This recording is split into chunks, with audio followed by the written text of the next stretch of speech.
Vers Jésus, chapitre 8. La croissance en Jésus-Christ. La Bible compare à une naissance la transformation du cœur par laquelle nous devenons enfants de Dieu. Ceux qui viennent de se convertir sont comme des enfants nouveau-nés qui doivent croître jusqu'à la stature d'homme et de femme en Jésus-Christ. Cette transformation est aussi comparée à la germination de la bonne semence jetée en terre par le cultivateur. De même que le bon grain, ils doivent croître et porter des fruits.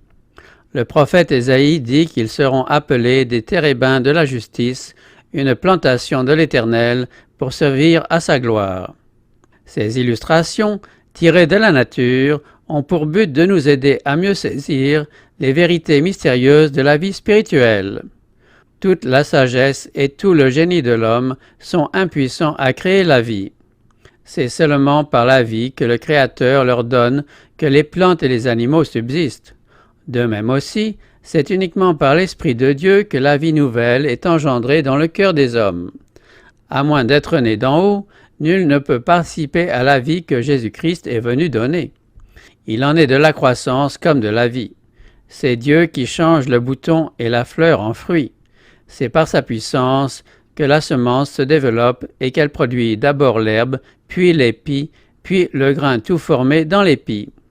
Le prophète Osée s'exprime ainsi au sujet d'Israël: « Il fleurira comme le lis, ils fleuriront comme la vigne. » Jésus, de son côté, nous exhorte à considérer comment croissent les lits. Ce n'est ni à leurs soucis, ni à leurs préoccupations, ni à leurs efforts que les plantes et les fleurs doivent leur croissance, mais à la puissance vivifiante de Dieu. Par ses efforts ou son chagrin, l'enfant ne peut rien ajouter à sa taille. Votre zèle et vos labeurs sont tout aussi inutiles en ce qui concerne la croissance spirituelle. La plante et l'enfant croissent en s'incorporant les éléments nécessaires à leur subsistance: l'air, le soleil, la nourriture. Jésus-Christ est à ceux qui se confient en lui ce que ces dons de la nature sont à la vie végétale et à la vie animale. Il est leur lumière pendant le jour, il est un soleil et un bouclier. Il sera pour Israël comme la rosée, il sera comme une pluie qui tombe sur un terrain fauché. Il est l'eau vive, le pain de Dieu, qui descend du ciel et qui donne la vie au monde. Par le don ineffable de son Fils, Dieu a entouré le monde entier d'une atmosphère de grâce tout aussi réelle que l'air qui circule autour de notre globe. Tous ceux qui consentent à respirer cette atmosphère vivifiante vivront et croîtront jusqu'à la stature d'homme et de femme en Jésus-Christ. De même que la fleur se tourne vers le soleil dont les rayons assurent la symétrie et la perfection, nous devons aussi nous tourner vers le soleil de justice dont la lumière céleste brillera sur nous et transformera nos caractères à la ressemblance de celui de Jésus-Christ. C'est l'enseignement que donne Jésus quand il dit « Demeurez en moi et je demeurerai en vous ». Comme le sarment ne peut de lui-même porter du fruit s'il ne demeure attaché au cep, ainsi vous ne le pouvez non plus si vous ne demeurez en moi. Sans moi, vous ne pouvez rien faire. Pour vivre saintement, vous dépendez tout aussi complètement de Jésus-Christ que le sarment dépend du cep pour croître et fructifier. Hors de lui, vous êtes sans vie. Vous n'avez aucune force pour résister à la tentation ou pour croître en grâce et en sainteté. En demeurant en lui, en tirant de lui votre vie, vous prospérerez et vous n'aurez à redouter ni sécheresse ni stérilité. Vous serez comme un arbre planté près d'un cours d'eau. Bien des gens s'imaginent devoir accomplir eux-mêmes une partie de cette œuvre. Ils ont eu confiance en Jésus-Christ pour le pardon de leurs péchés, mais ensuite ils veulent faire le bien par leurs propres efforts. Toute tentative de cette espèce est condamnée à un échec. Jésus dit « Sans moi, vous ne pouvez rien faire ». Notre croissance en grâce, notre joie, notre utilité, tout dépend de notre union avec le Sauveur. C'est en étant en communion avec lui chaque jour et à chaque heure, c'est en demeurant en lui que nous pourrons croître en grâce. Non seulement il suscite notre foi, mais il l'amène à la perfection. Jésus est le premier et le dernier, toujours, en tout et partout. Il doit être avec nous, non seulement au commencement et à la fin de notre pèlerinage, mais à chaque pas du chemin. David dit « J'ai constamment l'Éternel sous mes yeux. Quand il est à ma droite, je ne chancelle pas. » Comment puis-je demeurer en Jésus-Christ, demanderez-vous? De la même manière que vous l'avez reçu. Comme vous avez reçu le Seigneur Jésus-Christ, marchez en lui. Mon juste vivra par la foi. Vous vous êtes donné à Dieu pour le servir et lui obéir, et vous avez pris Jésus pour votre Sauveur. Vous ne pouviez vous-même faire propitiation pour vos péchés, ni changer votre cœur. Mais vous étant donné à Dieu, vous avez cru qu'il faisait tout cela pour vous, par amour pour Jésus. C'est par la foi que vous êtes devenus la propriété du Christ. C'est encore par la foi que vous devez croître en lui. En donnant et en prenant, vous devez tout donner, votre cœur, votre volonté, votre service, afin d'obéir à toutes ses demandes, et vous devez tout prendre, Jésus-Christ, la plénitude de toute bénédiction, votre force, votre justice, votre soutien éternel, afin de pouvoir obéir. Consacrez-vous à Dieu dès le matin, que ce soit là votre premier soin. Votre prière doit être « Prends-moi, ô Dieu, comme ta propriété exclusive. Je dépose tous mes plans à tes pieds. Emploie-moi aujourd'hui à ton service. Demeure en moi et que tout ce que je ferai soit fait en toi. » C'est là une affaire quotidienne. Soumettez-lui tous vos plans, quitte à les délaisser ou à les exécuter selon qu'il vous l'indiquera. En vous consacrant à Dieu chaque jour, votre vie sera de plus en plus façonnée sur celle de Jésus. La vie en Christ se caractérise par une confiance tranquille et durable. Exempte peut-être d'extase, elle est néanmoins remplie de paix et de sérénité. Votre espérance ne repose pas sur vous-même, mais sur Jésus-Christ.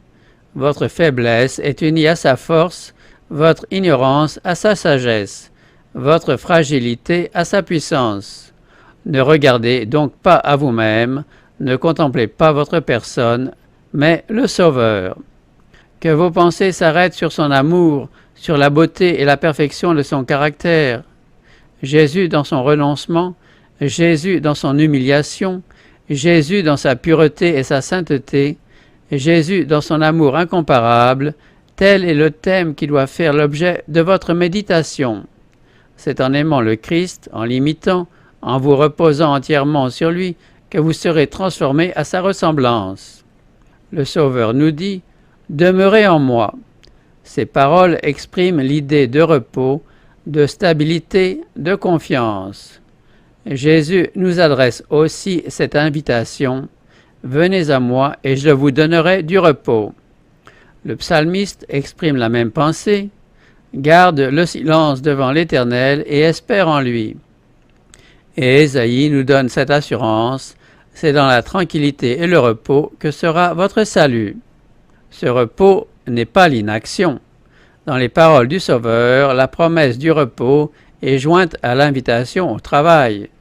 Prenez mon joug sur vous et vous trouverez du repos. Celui qui se repose le plus complètement sur le Seigneur travaillera aussi avec le plus de zèle et d'ardeur à son service.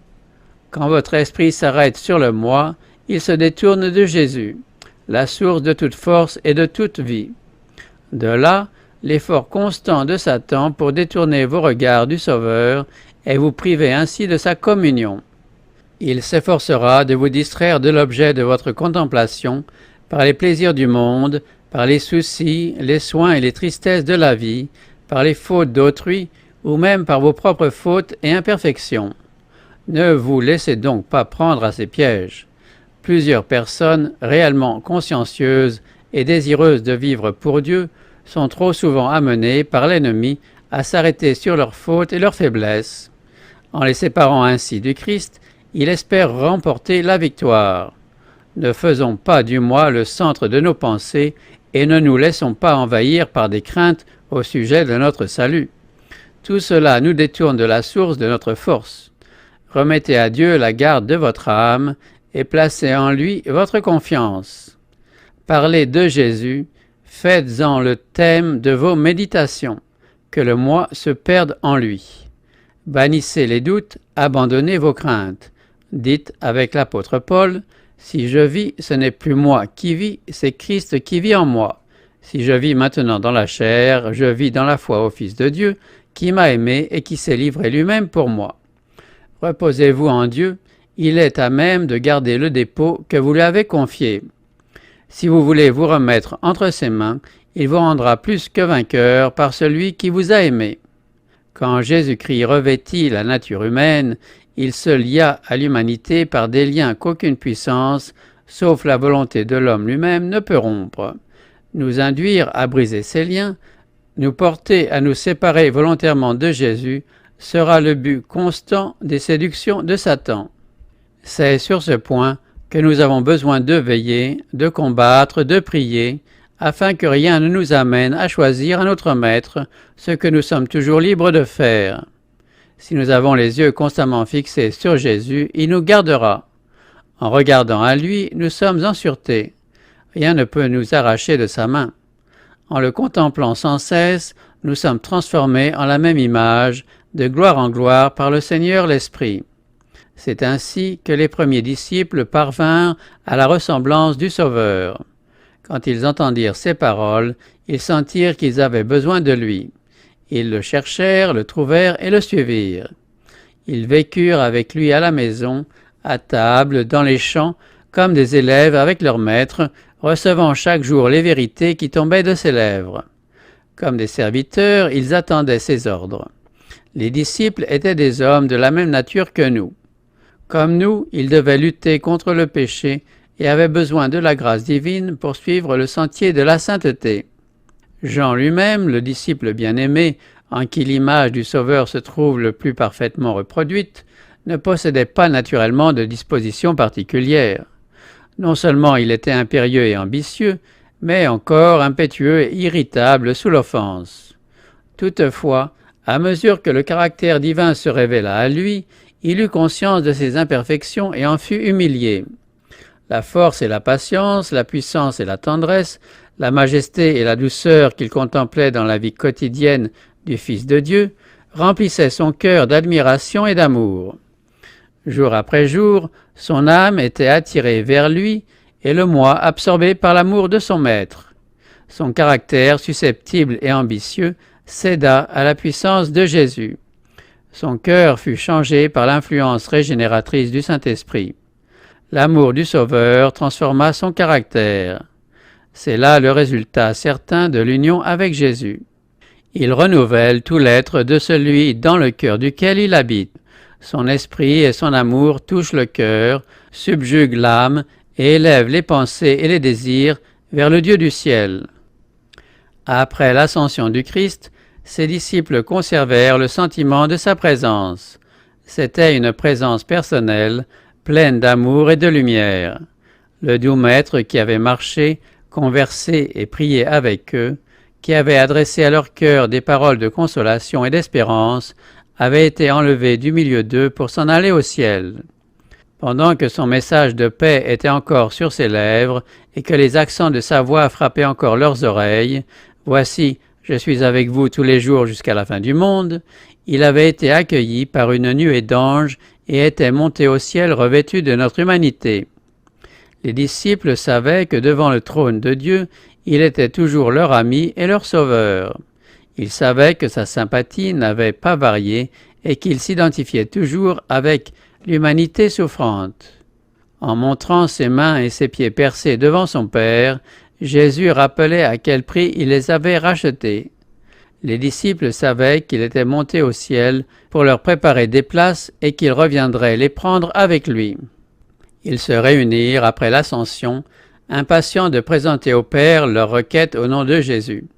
Respectueusement prosternés dans l'attitude de la prière, ils répétèrent ces paroles « Ce que vous demanderez au Père, il vous le donnera en mon nom. Demandez et vous recevrez, afin que votre joie soit parfaite. » Avec une pleine assurance, ils s'écrièrent « Christ est mort, bien plus, il est ressuscité, il est à la droite de Dieu et il intercède pour nous. » À la Pentecôte, ils reçurent le Consolateur au sujet duquel Jésus avait dit « Il sera en vous », ajoutant « Il vous est avantageux que je m'en aille, car si je ne m'en vais pas, le Consolateur ne viendra pas vers vous. Mais si je m'en vais, je vous l'enverrai. » À partir de ce moment, Jésus allait demeurer à toujours par son esprit dans le cœur de ses disciples. Aussi, leur union avec lui était-elle plus intime qu'au jour où il était personnellement au milieu d'eux. La lumière, l'amour et la puissance de Jésus les transfiguraient, et ceux qui les voyaient étaient dans l'étonnement et les reconnaissaient pour avoir été avec Jésus. Tout ce que le Christ a été pour ses premiers disciples, il désire l'être aujourd'hui pour ses enfants. Il affirme dans sa dernière prière, faite au milieu du petit groupe des 11, « Ce n'est pas pour eux seulement que je prie, mais encore pour ceux qui croiront en moi par leur parole. » Jésus a prié pour nous, et il a demandé que nous soyons un avec lui, comme il est lui-même un avec le Père. Union sublime. Le Sauveur a parlé de lui-même en ces termes, « Le Fils ne peut rien faire de lui-même. Le Père qui demeure en lui, c'est lui qui fait les œuvres. » Si donc Jésus-Christ demeure dans nos cœurs, il produira en nous le vouloir et le faire selon son bon plaisir. Nous agirons comme il a agi, nous manifesterons le même esprit, et, ainsi l'aimant et demeurant en lui, nous croîtrons à tous égards en celui qui est le chef, Christ.